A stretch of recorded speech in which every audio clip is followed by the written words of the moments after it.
another episode of the Men of the House podcast. And on the second episode of my story, we'll talk about maybe the second 10 years of my life, maybe from ages 10 to 20 ish, possibly, because there's a period there that covers my naval experience, which I think might be an episode all on its own because it was super impactful in a way. So, changed my life for about 30 years.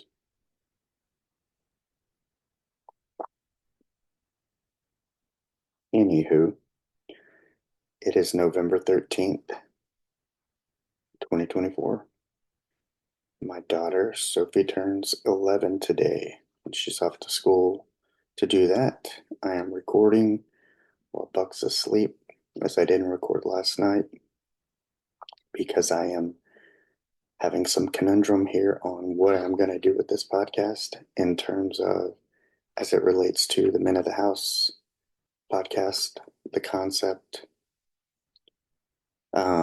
because I am in the business or in the process of starting an accountability coaching business. And in thinking up a name for that and potentially having a podcast that's related, I am having issues nailing down a name. But essentially, whatever it is, more than likely, the podcast, I will then offer up, probably be interviewing people who've made some sort of transformation, how they did it, and how they remained accountable to do it. Because making that transformation comes through making change. If transformation is kind of an inside job, but making change is more a process job.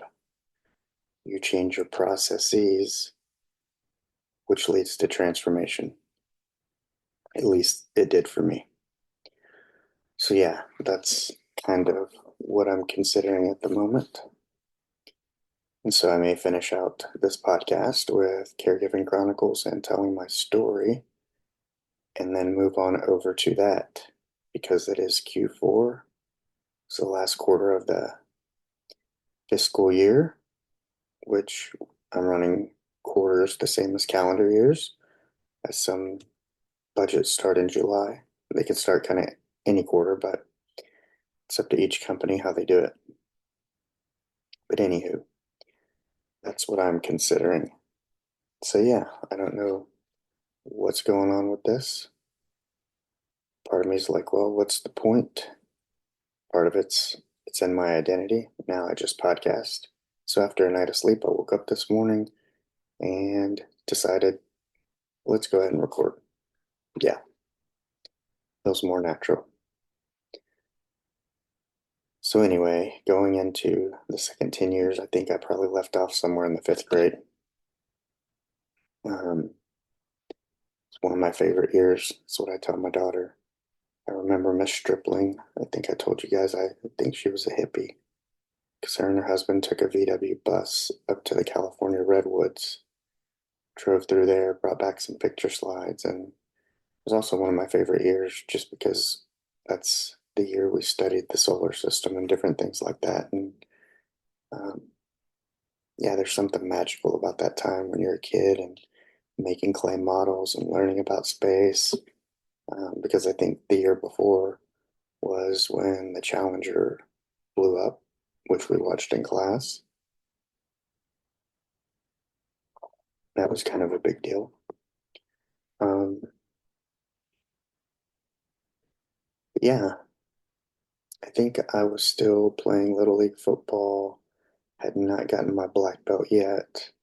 It's probably a blue belt where I think I won first in regionals, going back to my Taekwondo career. But yeah, I got my black belt, I think, when I was 12. So I had been a blue and red belt during this year. I was still playing Little League. We hadn't started uh, junior high football yet. So I hadn't graduated onto that. So yeah, Little League it still was. And this was also a time, I think, where what else was going on? I'm sure I was still taking martial arts, still playing Little League football. We started band where I played the cornet, the one that looks like a trumpet.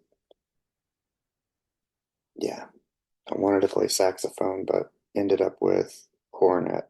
Wasn't super stoked about that, but John Huddleston and I, at least I had a partner in crime. We could compete for last chair.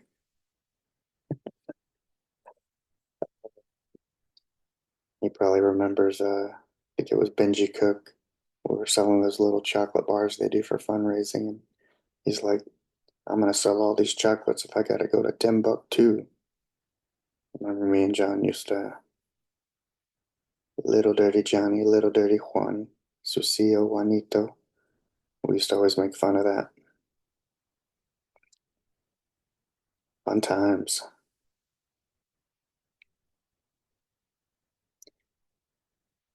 Yeah, there was that, and there was something else during that time period. Oh, skateboarding. Pretty sure we were skateboarding. This was the time of Bones Brigade, Power Peralta, uh, Dogtown and Z Boys, the original. But we used to go to the school and skate during the summer. And one of the cool things was, with my dad being in construction and being able to read plans, um, you could buy these little plans, maybe through Thrasher magazine, on how to build a half pipe. And so my dad, with his own construction company, he built a half pipe because I grew up on 12 acres.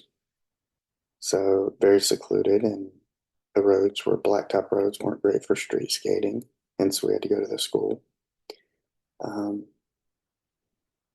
but yeah, he built a half pipe, and I can remember trying to drop in, how scary it was, and probably stood up there so long, I think I stepped over the nose the first time and ate shit. Yeah. Eventually got it. It was an 8 foot. People used to come out and skate all the time, and eventually it got cut down to a mini ramp, which was also fun, maybe 5 feet.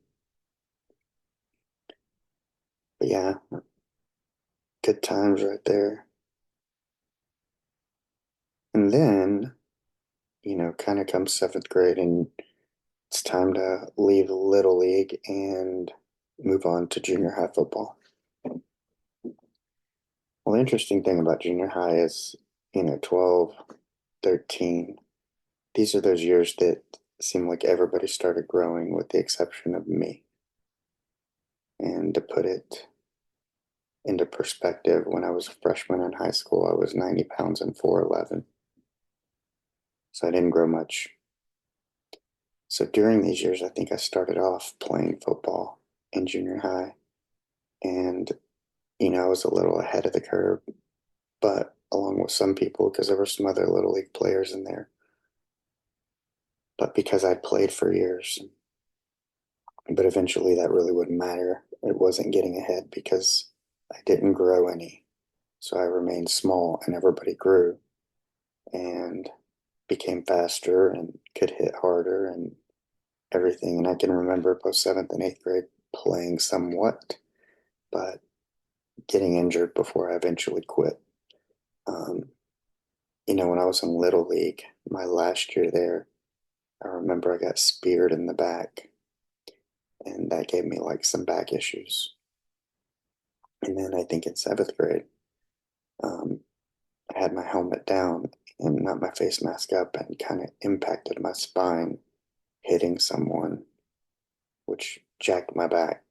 And then another time there was, when I speak of others getting bigger and me staying the same, Jonathan Reese, who was the running back, fullback, he was just like a monster in junior high. And I remember hitting him, and he run me over and then stepped on my back. And that was kind of the last injury before I was like mm, this is not doing me any good. I keep getting injured. I keep getting put up. It's probably time to quit this. And so I did. And I'd gotten my black belt. And, that's where I would say, pretty solid. My instructor talked to me about potentially going to the Olympics when I was 16. And so at this time I was 13. But I'd been doing it so long, and it became kind of more of a dream of my dad than me. And so eventually I gave that up too. Um, you know, never necessarily had any doubts about my abilities to do something. For me, it's always a matter of, do I want to do it? Is it going to be worth it? Am I going to get something out of it? And so this is a pattern that's remained true throughout my life. Maybe why I've done some things and not other things. But my thing was is like when football was no longer serving me, I was getting hurt, it wasn't worth it. When martial arts, when I no longer felt the passion of my dad, had more passion than me, then it was no longer for me. But as a parent, I can understand being excited that your kid is good enough to go to the Olympics, potentially. And you want to encourage that. You want more for your children than they want sometimes. That was a point of contention for my dad and I all the time, was because I was smart enough to do about anything I wanted. It was always like, well, you can do this, you could do this, you could do that, and you should, because it would solve kind of like, people who grew up with not a lot of money. I mean, we did okay, but, my dad grew up poor, my mom grew up kind of poor, like to a single working family household, double it sometimes, but, you want your offspring to do better and not have the same problems. So I get it. But for me, it was like, just because one can doesn't mean one should. Just because I could be a lawyer or a doctor doesn't mean that I should be. So yeah, I remember giving all that up. And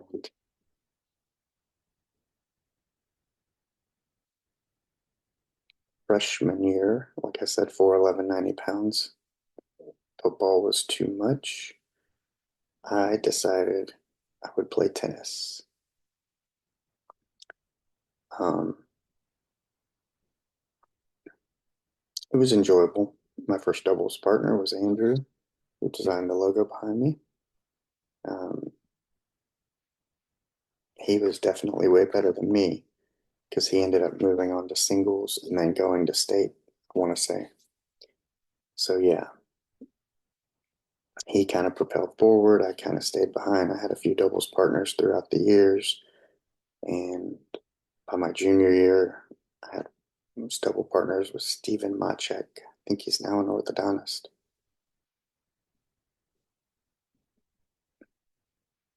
But yeah, tennis it was all right. It was kind of fun, kind of hell on the rotator cuffs.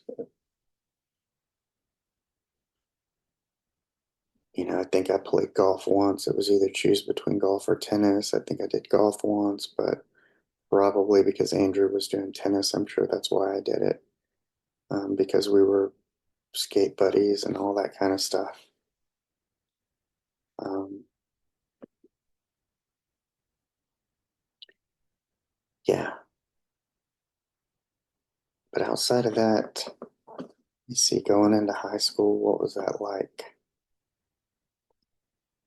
Um, Maybe kind of exciting, kind of perhaps boring. The way they had the schedule set up, I think probably by freshman I was already considering leaving high school early. I want to say, because the way the program was designed out was like, typically your last year you're only taking English 1 and 2, and then government and economics. So four classes over 2 semesters, and then the rest are electives. I was pretty sure that I wanted to go into the military. I knew that. But there was always this thing of, did I want to be enlisted or an officer? My dad was really pushing for college, but I didn't really like school. And, but I did well.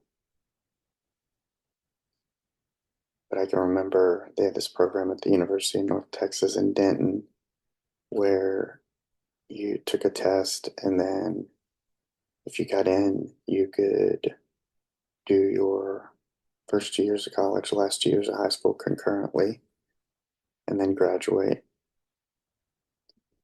which would have been 15. But I did not score high enough on that test. Then came around my junior year, and we did some research, and I was kind of the one that started it, and 3 other people did it with me. But it was essentially, you go to the local junior college over the summer. Summer 1, you take your English 1 and government. Summer 2, you take your English 2 and economics. Take your transcripts to the high school, and they issue a diploma. So that's what I did.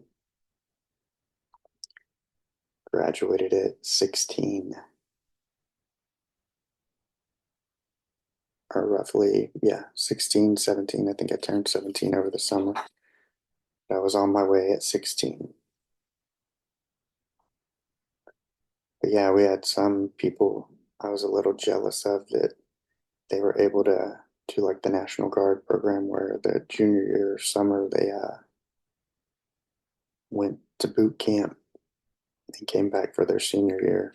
I thought that was pretty cool because, it was something I would have been interested in, but my parents were not willing to sign because it wouldn't be for an officer, for one. Two, having grown up with asthma, I've told you that in spite of playing football, martial arts, all that stuff, showing myself to be physically capable, other than being small, was that I was always told what I couldn't do. And it's like, you'll never make it. You can never be, you grew up with asthma, you'll never get in. And then, of course, there's this, you know, you could not tell them. Then they always have that moment of truth, like, you know, you don't want to lie. Did you lie about anything on your whatever? Most people are probably lying about felonies or this or that, the other, but for me, it was more the health piece. Um, yeah, I was a little jealous of that and wish I could have done something like that. But the thing was, I really didn't want to go in the Army. I pretty much knew I wanted to go in the Navy. Yeah, I was almost certain. Maybe the Marine Corps, just still Department of the Navy. But I'm pretty positive I didn't want anything to do with the Air Force or the Army. Yeah, other notable things. I can remember taking art as a freshman, which is why I always say it's so important that my daughter has been in an art school since kindergarten. Because I didn't get to take my first art class till I was 14. It was basic arts. So that was a notable moment. Other notable moments were, I had a couple friends who took a little bit of a different path and, ended up getting in some trouble. But I can remember them asking me, like, if I wanted to partake in whatever these activities were. And I was like, no, I don't want to. Because I always knew that I was going to go into the military and can be in trouble. I knew because my parents were pushing the college thing, or at least my dad was. College. I was going to try to go to the Naval Academy. I wanted to get in there.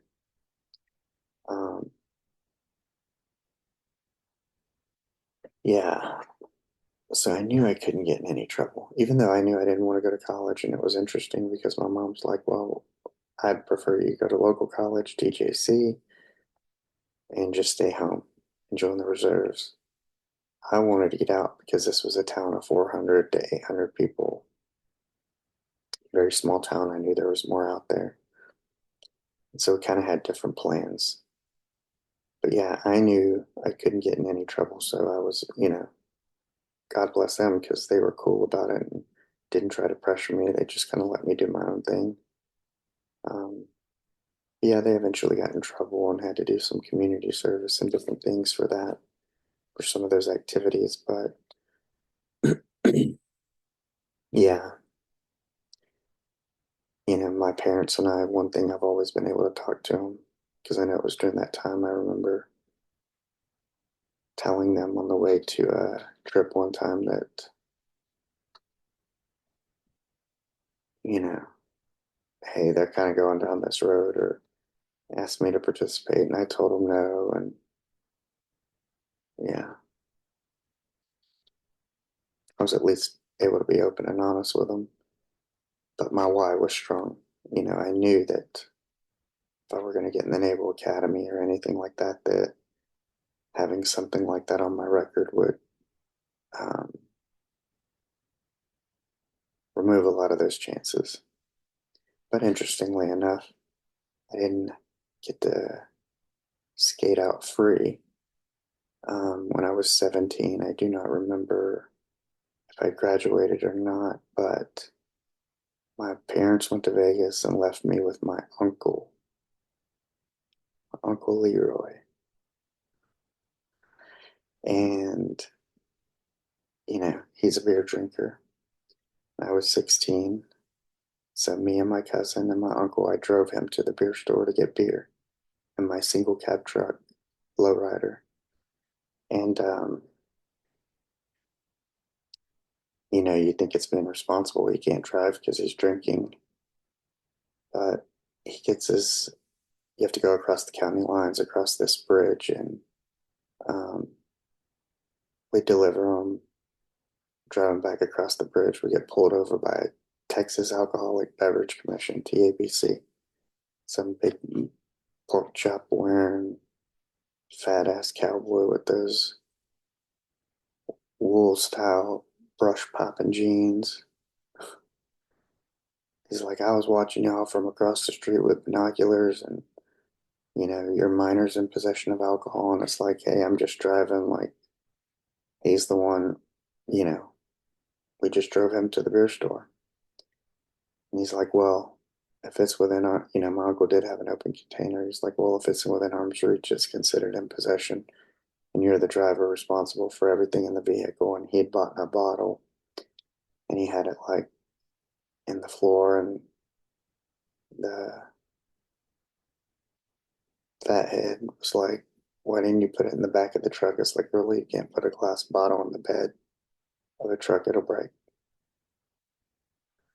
Anywho, they took my uncle to jail, and he's like, hey, go get some money from my top drawer and come bail me out. This was my first time ever doing this. But three Latinos and a lowrider. Yeah, they're gonna pull you over. This is the early 90s, 92, maybe 93. And they think you're drug dealers because I had a system, a lowrider. My uncle was wearing a fanny pack. And then, of course, we go get like $500 cash and go bail them out cash. I'm sure they really thought we were drug dealers after that. Yeah, that was my first time learning about how to bail someone out. Just taking a wad of cash to the jail and being, and I visited my uncle in this jail before. Uh, we are full of addicts and outlaws. And he was a fugitive at one point in my life. But yeah, you take a wad of cash up there and you're like, hey, I want to bail my uncle out. And they're like, oh, you got to call a bondsman. Like, pick one of those numbers over there and they'll tell you how. So yeah, I'm sure that didn't help the way the case looked. But then me and my cousin had to go to teen court where you have like a judge, but you have kid lawyers and stuff like that. And I got, you know, ignorance of the law is no excuse, and 25 hours community service where I had to work at the local library. And some of it was fun, but then they had this stored shed full of cans that weren't crushed, and you would have to take all the cans out, crush them by foot, put them back in the bag. So, yeah, that's was quite the learning experience. I think it goes away, and I don't know if I still have to claim it or was supposed to, but yeah, I did my time for that. That was shitty. But yeah, I never got that nomination. I did get accepted to the Naval Academy. I think I had some other scholarships, like a $40,000 Distinguished Minority Scholarship from Michigan State that was available to me. But I graduated a year early. I was still 17, and I wanted to go into the military, but that was not going to be allowed. My parents were not going to sign for me because my dad wanted me to go to college. Um, and so I ended up at Texas A&M, the Corps Cadets, for a semester. Yeah, um, it was all right. Sing Gladiator G, Gallant, Bold, and Free. Um, yeah, you know the thing there. I got made fun of a lot because it was like I got called Dookie Howser. But then it's where like my mouth and doing stupid things and listening to others has always got me in trouble. Like I remember one time they came in, I was shining my shoes, getting stuff ready for the next day, and they're like, "Why aren't you studying?" I guess we were supposed to have mandatory study from like 7 to 10, and I was doing other stuff. And I'm like, "Well, I'm done." No, you're done when we say you're done. Well, I'm the one that graduated a year early, and I'm done with my homework, so I think I know when I'm done. But yeah, so upperclassmen don't look too fondly upon that kind of stuff. Neither do the hot-headed sophomores that were just fish the year before. Yeah, I can just remember being tired as fuck the whole time. The eating was not great because you don't get long. You have to spit out your food when they tell you and consolidate a bunch of crazy rules. But yeah, I did that for a little while and decided like, I, yeah, I don't know. I didn't like the school part. It wasn't the military part, it was the school part. Just wasn't ready. I was busted at the seams to get out and not be studying more, but be doing something, be seeing the world. Because growing up in a small town, you're like, there's so much more out there. You know, you hear it in music because this is the 90s. You got Dre, Snoop Dogg, Cypress Hill, Pearl Jam. Oh, yeah, I got to see Pearl Jam. Their second album at Stephen F. Austin in the auditorium. Great show. Even got a signed CD by them. Um,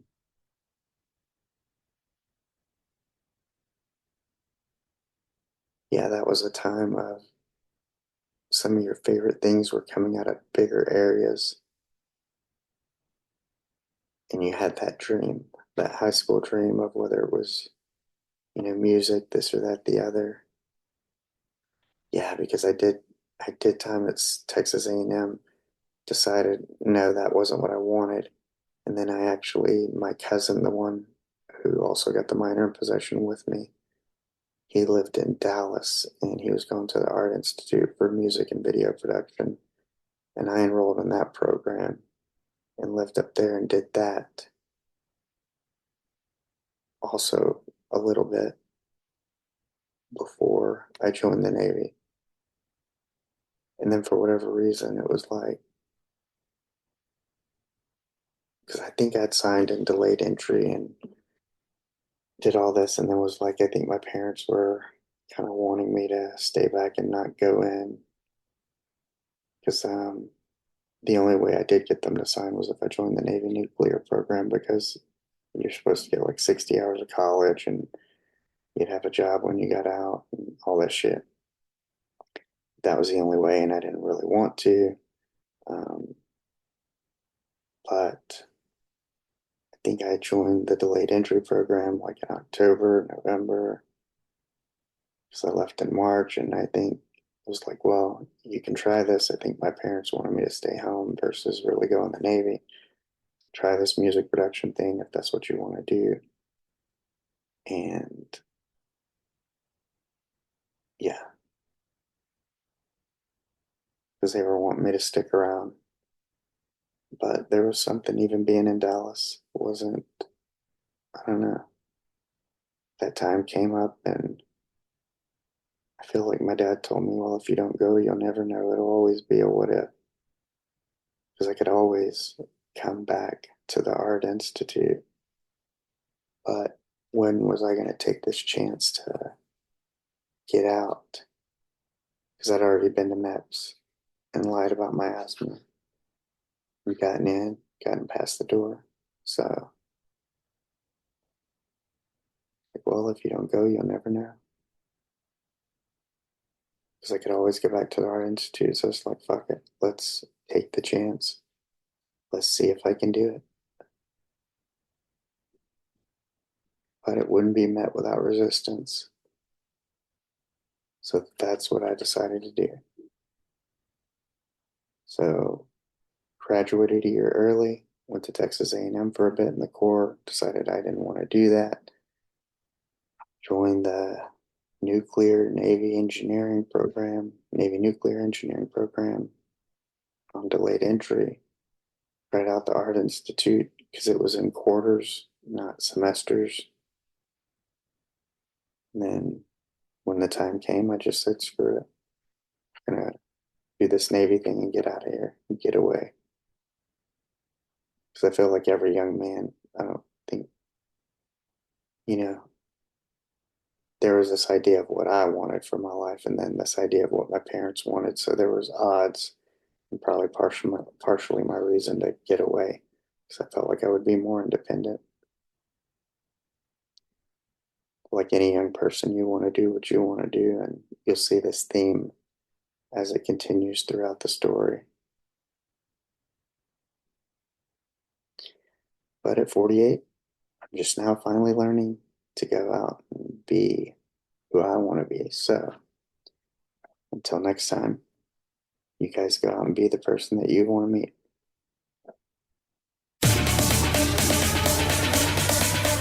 Let go.